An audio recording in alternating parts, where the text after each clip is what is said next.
और मैथिली भाषा ने एक बार फिर बिहार का गौरव बढ़ाया है। सीबीएसई ने अपने सिलेबस में मैथिली भाषा को शामिल कर लिया है और 2026-27 के शैक्षणिक सत्र में इसकी पढ़ाई भी शुरू कर दी गई है। दरअसल दरभंगा से बीजेपी सांसद गोपाल जी ठाकुर ने मैथिली भाषा की पढ़ाई को लेकर केंद्र सरकार से मांग की थी, जिस पर शिक्षा मंत्रालय ने विचार किया है और उसके बाद इस पर फैसला लिया गया, जिसके बाद सीबीएसई ने इसे अपने सिलेबस में भी शामिल कर लिया। केंद्रीय शिक्षा राज्य मंत्री जयंत चौधरी ने पत्र लिखकर गोपाल जी ठाकुर को इसकी जानकारी दी है।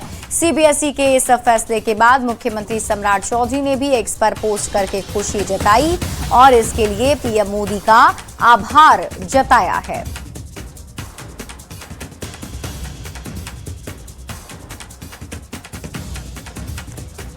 खुश छियै हमरा साथे हमे सब स्कूल के जते छथिन सब खुश छथिन, कियाकि सब बुझे छथिन कि मैथिली कते अच्छा से समझल जा सके छै। हम सब जेना घर में बाजै छियै तो हम सब ओकरा और अच्छा से लऽ कऽ आगू बढ़ि सकै छियै और हमरा सबके पढ़े में अथी मार्गदर्शन मिलते हमें सबके मैथिली भाषा से हम सब और ज्यादा अच्छा कर सकै छियै। हैं जो मैथिली भाषा तो जोड़ा गया है सीबीएसई में, और हम लोग तो बस दो ही मिलता था इंग्लिश और संस्कृत। आज पहली बार हम सब खुश हैं कि मैथिली भाषा तो जोड़ा गया है। आज हम लोग बहुत खुश है, सीबीएसई बोर्ड में पहली बार मैथिली भाषा को भी शामिल किया गया है। इससे पहले सीबीएसई बोर्ड में आज से पहले कभी मैथिली भाषा को नहीं पढ़ाया गया था। मैथिली भाषा हमारा सामाजिक भाषा है। पटना से बड़ी खबर है, लगातार एक्शन में मुख्यमंत्री सम्राट चौधरी हैं, विभागों की समीक्षा कर रहे हैं। आज उन्होंने सबसे पहले उच्च शिक्षा विभाग की बैठक की, जिसमें उन्होंने अधिकारियों को मौजूदा नीतियों में खामियों को तुरंत दुरुस्त करने का निर्देश दिया है। साथ ही उच्च शिक्षा के अंतर्गत आने वाले सभी कॉलेज में शैक्षणिक व्यवस्था को ठीक करने और तय समय पर परीक्षा के साथ ही रिजल्ट जारी करने का निर्देश दिया है। उच्च शिक्षा विभाग के बाद सीएम सम्राट चौधरी ने ऊर्जा विभाग की समीक्षा की, जिसमें उनके सामने एक प्रेजेंटेशन दिया गया, जिसमें दिखाया गया कि बिहार में ऊर्जा विभाग किस तरह से काम कर रहा है। यहां भी सीएम ने सरकार की नीति के मुताबिक विभाग को काम करने का निर्देश दिया और लोगों को बिना रुकावट बिजली उपलब्ध कराने का निर्देश दिया है।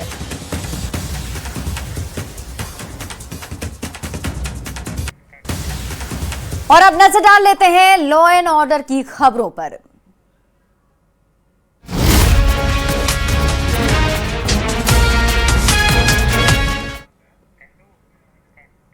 सबसे पहले आपको नवादा से बड़ी खबर बताते हैं, जहां दो पक्ष के बीच जमकर चाकूबाजी हुई है और 2 लोगों की मौत हो गई है, 3 लोग इसमें जख्मी हो गए हैं।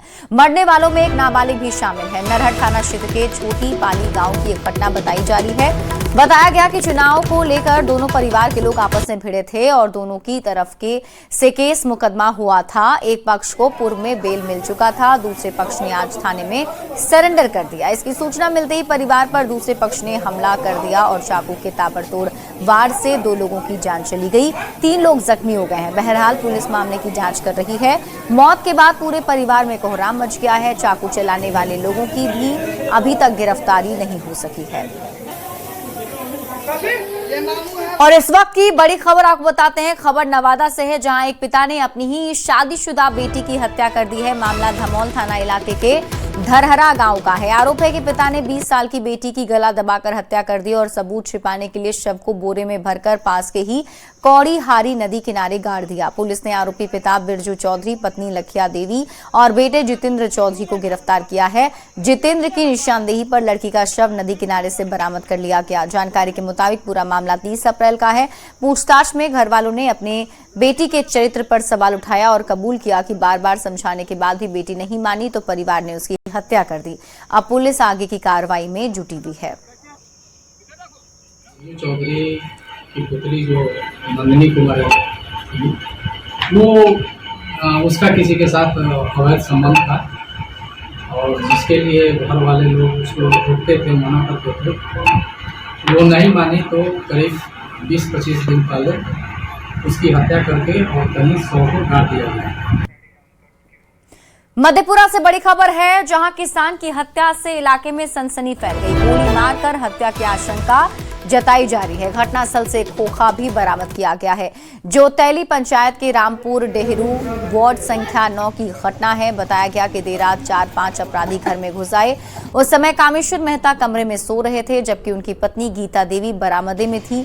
गीता देवी के मुताबिक बदमाशों ने उनके पति के साथ मारपीट शुरू कर दी। डर के कारण वो गांव के मुखिया के घर पहुंची, घटना की जानकारी दी। ग्रामीणों के पहुंचने पर घर के अंदर कामेश्वर मेहता का शव मिला। हालांकि शव के पास खून के निशान नहीं मिलने से मामला रहस्यमय बन गया है। आशंका है कि अपराधी बगल की सीढ़ी के रास्ते घर में दाखिल हुए थे। स्थानीय लोगों के मुताबिक पति पत्नी के बीच लंबे समय से पारिवारिक विवाद भी चल रहा था। हम गेलिए लाकर जा रहे दरोगा साहब वहाँ स्थल पर, हमें मकाने पर चलिए सर, हमको मन घूमता लगता है, इसीलिए हम नहीं जा पाए। दरोगा साहब मुखिया सब मिले वहाँ दखल के मुखिया की गोली लग गई, सब जानकारी मिली। क्या वो गोली लागत छै? खोखा भी भेटले घर में, खोखा जरा। बड़ी खबर आपको अररिया से बताते हैं, जहां बढ़े पारा गांव में मारपीट का एक वीडियो काफी तेजी से वायरल हो रहा है। तस्वीर आप देखेंगे कि एक घर में जमकर बवाल हो रहा है। दरअसल बताया जा रहा है कि युवती पर भीड़ ने हमला कर दिया। लाठी डंडे से जमकर युवती की पिटाई की गई है। जानकारी के मुताबिक वहां पर मौजूद लोगों ने युवती की पिटाई की। ये तस्वीर भी हम आपको दिखा रहे हैं, जिसमें आप देख सकते हैं बेरहमी से युवती को पीटा जा रहा है। दरअसल युवती की सहेली किसी लड़के के साथ भाग गई थी। आरोप लगाया गया कि इसी ने दोनों को भगाने में सहयोग किया था, जिसके बाद कुछ 10 से अधिक लोगों ने पकड़कर बेरहमी से उसकी पिटाई कर दी। लड़की भीड़ से घिरी हुई नजर आ रही है और मौजूद लोग डंडा बरसा रहे हैं। हालांकि वायरल वीडियो पर पुलिस ने संज्ञान लिया है, कार्रवाई की बात कही गई है। लेकिन सवाल यह है कि 19 मई को केस रजिस्टर्ड हुआ है और आज तक इसमें कोई गिरफ्तारी क्यों नहीं हुई।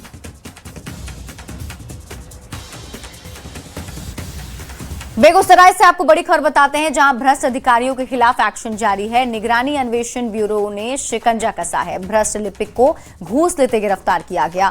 5,000 रुपए की रिश्वत लिपिक ले रहा था, जिसकी गिरफ्तारी हुई है। जानकारी के मुताबिक मापतोल कार्यालय में लिपिक तैनात था, जिनका नाम पुष्कर कुमार बताया जा रहा है, जिस पर कार्रवाई की गई है, गिरफ्तारी हुई है। बताया जा रहा है कि 5,000 रुपए की रिश्वत पुष्कर कुमार ले रहा था। बढ़ते हैं आगे। तौल का जो यंत्र था बढ़िया, जिसमें एक पदाधिकारी जो नापतौल विभाग के थे, वो 5,000 रुपए रिश्वत ले रहे हैं। चूंकि किसी व्यवसायी के मापतौल का जो यंत्र था बटखरा, उसकी जांच करने का उनको लाइसेंस का रिन्यूअल कराना था। अपराधियों के खिलाफ बिहार पुलिस सख्त दिखाई दे रही है। लगातार एनकाउंटर और कार्रवाई से बदमाशों में खौफ है। पुलिस अब अवैध कमाई और रंगदारी से अर्जित संपत्ति को जब्त करने की तैयारी में है। ADG law and order Sudhanshu Kumar ने कहा कि अब तक 1,433 अपराधियों की पहचान कर उनकी संपत्ति चिन्हित की गई है और संपत्ति को जब्त किया गया है। धारा 107 इसमें संपत्ति जब्ती का प्रावधान है नए क्रिमिनल लॉ में। उसमें 1433 अपराधियों को चिन्हित करते हुए 426 अपराधियों के विरुद्ध प्रस्ताव न्यायालय में समर्पित किया गया है और इसमें से 103 अपराधियों के विरुद्ध माननीय न्यायालय में कार्रवाई विचाराधीन है। 4 के विरुद्ध ऑर्डर प्राप्त हो चुका है संपत्ति जब्ती का। और अब देश दुनिया की खबरें देख लेते हैं।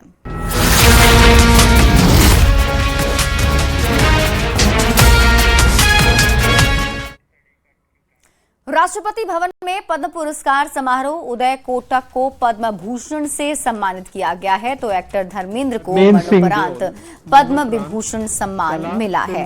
भगत सिंह कोश्यारी को पद्म भूषण पुरस्कार मिला, तो क्रिकेट हरमनप्रीत कौर को पद्मश्री पुरस्कार दिया गया है। सिंगर अलका याग्निक को पद्म भूषण सम्मान से नवाजा गया, तो आर माधवन पद्मश्री पुरस्कार से सम्मानित किए गए।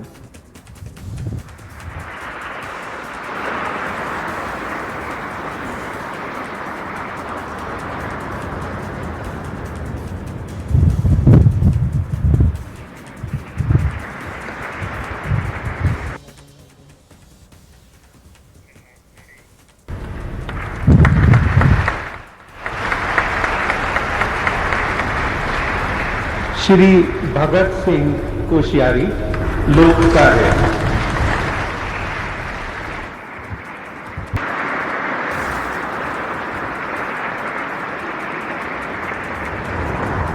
श्री उदय सुरेश कुमार कोटक, व्यापार एवं उद्योग।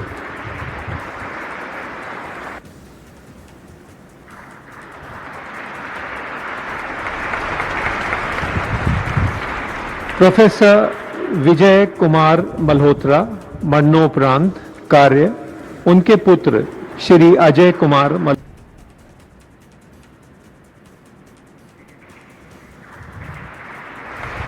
और इस बीच गुलमर्ग से बड़ी खबर सामने आ रही है। गुलमर्ग गंडोला केबल कार का एक कंपोनेंट टूटा है। कंपोनेंट टूटने की वजह से केबल कार रुकी है। केबल कार में 200 से अधिक पर्यटक फंसे हुए हैं। सेना ने 100 पर्यटकों का रेस्क्यू किया है। फंसे लोगों को निकालने के लिए रेस्क्यू अभियान अभी भी जारी है।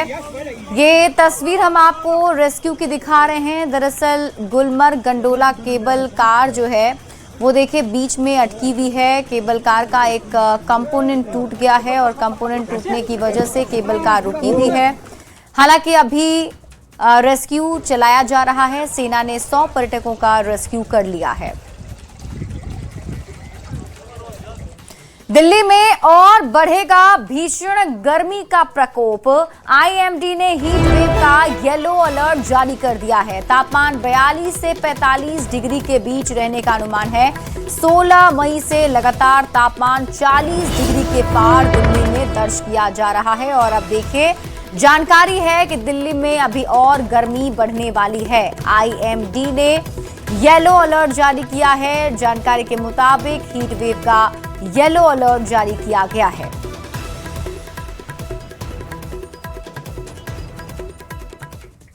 दिल्ली में पारा 45 डिग्री सेल्सियस पार कर चुका है। ऐसे में ट्रैफिक पुलिस के जवान जो लगातार 8 से 10 घंटे धूप में सड़क पर खड़े होकर अपनी ड्यूटी करते हैं, उनके लिए कुछ खास इंतजाम किए गए हैं, जहां उनको AC, helmet, portable fan, water बोतल, पुलिस बूथ और मोबाइल फ्रूट जैसी वैन जैसी सुविधा भी उपलब्ध कराई गई है। राजौरी में सुरक्षा बल आतंकियों के बीच फिर मुठभेड़ की खबर है। सुरक्षा बलों ने 2 दिन आतंकियों को घेरा है। 23 मई से ही आतंकियों के खिलाफ मुठभेड़ जारी है। पूरे इलाके में सुरक्षा बल का सर्च ऑपरेशन अभी तेज हो गया है। घेराबंदी कर आतंकियों की तलाश सुरक्षा बलों की तरफ से की जा रही है। तो आपको बता दें कि अभी मुठभेड़ की जानकारी मिल रही है, जहां सुरक्षा बल और आतंकियों के बीच में मुठभेड़ भी हुई है। जानकारी के मुताबिक अभी भी सर्च ऑपरेशन मौके पर जारी है।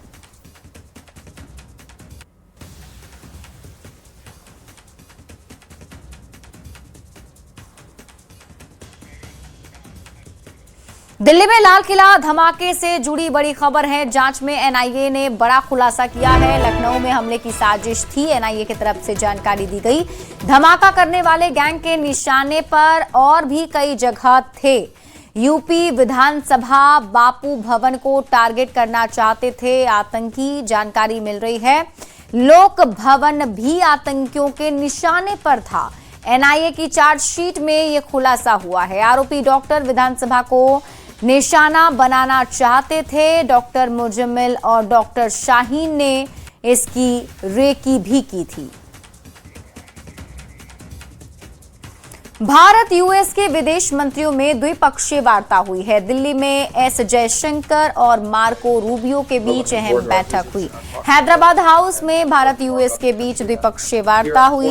रक्षा, व्यापार और निवेश समेत कई मुद्दों पर चर्चा की गई। जयशंकर भारत अमेरिका साझेदारी को मजबूत करने पर जोर देते नजर आए, जिसमें उन्होंने कहा है कि भारत और अमेरिका की साझेदारी और मजबूत होगी। इसके साथ उन्होंने ये भी कहा कि मुश्किल समय में यूएस के साथ सकारात्मक चर्चा हुई है। वहीं रूबियो ने कहा है कि भारत यूएस रणनीतिक साझेदारी पहले से मजबूत। ऊर्जा के मसले पर हम लोग जुड़े हुए हैं। हमें उम्मीद है पीएम मोदी वॉशिंगटन आएंगे। दोनों देशों के बीच सहयोग की व्यापक संभावना है। भारत दौरे पर आए अमेरिकी विदेश मंत्री मार्को रूबियो ने सोमवार को अपनी पत्नी जीनेट डी रूबियो के साथ ताजमहल का दीदार किया है। अमेरिकी विदेश मंत्री के आगरा दौरे को लेकर सुरक्षा व्यवस्था बेहद कड़ी रही और ताजमहल परिसर को हाई सिक्योरिटी जोन में तब्दील कर दिया गया। मार्को रूबियो और उनकी पत्नी ने ताजमहल परिसर में मौजूद प्रसिद्ध डायना सीट पर बैठकर फोटो शूट कराई है। इसके अलावा उन्होंने ताजमहल के सामने खड़े होकर भी कई तस्वीरें क्लिक कराई। विदेश मेहमानों के दौरे को लेकर पर्यटकों में भी खासा उत्साह देखने को मिला। सूत्रों के मुताबिक मार्को रूबियो ने पत्नी के साथ स्मारक की खूबसूरती को करीब से निहारा। अमेरिकी राष्ट्रपति डोनाल्ड ट्रंप ने एक बार फिर प्रधानमंत्री नरेंद्र मोदी की जमकर तारीफ की है और उन्होंने कहा है कि वो भारत और पीएम मोदी को बहुत पसंद करते हैं, उन्हें प्रधानमंत्री से प्यार है। ट्रंप ने ये भी कहा कि भारत उन पर 100% भरोसा कर सकता है। अगर कभी मदद की जरूरत पड़ती है तो भारत को पता है किसे फोन करना है। दरअसल अमेरिका इस समय अपना 250वां स्वतंत्रता दिवस मना रहा है और इस मौके पर भारत में अमेरिकी दूतावास में भव्य समारोह का आयोजन किया गया और इस इवेंट में ही डोनाल्ड ट्रंप सीधे अमेरिका से जुड़े थे, जिसमें उन्होंने कहा प्रधानमंत्री मोदी को मेरा नमस्कार कहना और उन्हें बताना कि मैं उनका बहुत बड़ा फैन हूं।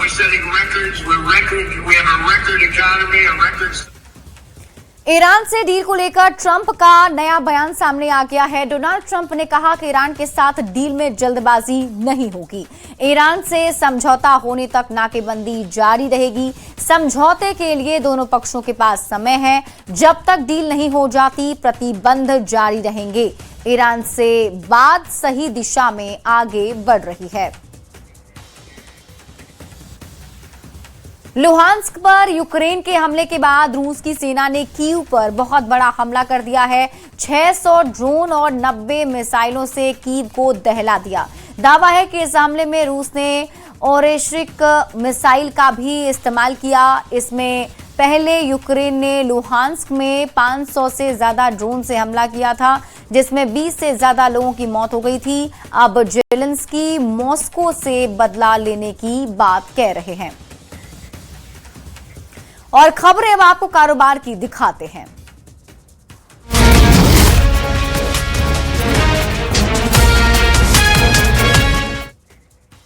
देश भर में एक बार फिर पेट्रोल और डीजल की कीमतों में बढ़ोतरी हो गई है। पेट्रोल के दाम में 2 रुपए 61 पैसे और डीजल के दाम में 2 रुपए 71 पैसे की बढ़ोतरी की गई। राजधानी दिल्ली में अब पेट्रोल 102 रुपए 12 पैसे प्रति लीटर और डीजल 95 रुपए 20 पैसे प्रति लीटर पहुंच गया है। वहीं प्रीमियम ईंधनों के दाम भी बढ़कर 109 रुपए 24 पैसे हो गए हैं। मिडिल ईस्ट में बढ़ते तनाव का असर अब भारत की अर्थव्यवस्था पर भी दिखने लगा है। वित्त मंत्री निर्मला सीतारामन ने पहली बार पेट्रोल डीजल की बढ़ती कीमतों पर जानकारी दी। उन्होंने कहा कि पेट्रोल और डीजल पर लगने वाले टैक्स को फिलहाल कम नहीं किया जाएगा। वित्त मंत्री ने यह भी बताया कि कच्चे तेल, फर्टिलाइजर और सोने की बढ़ती कीमतों के कारण देश पर विदेशी मुद्रा का दबाव बढ़ रहा है। केंद्रीय वित्त मंत्री निर्मला सीतारामन ने मुंबई में SIDBI के 37वें स्थापना दिवस कार्यक्रम में कहा कि अगर सरकार पेट्रोल डीजल पर टैक्स कम करती है तो उसे करीब 1 लाख करोड़ रुपए की भारी कमाई का नुकसान होगा। वित्त मंत्री ने यह भी बयान तब दिया है जब तेल की कीमतें लगातार बढ़ रही हैं। पिछले महज 10 दिनों के भीतर आज तेल की कीमतों में चौथी बड़ी बढ़ोतरी है। और अब आपको खबरें खेल से दिखाते हैं।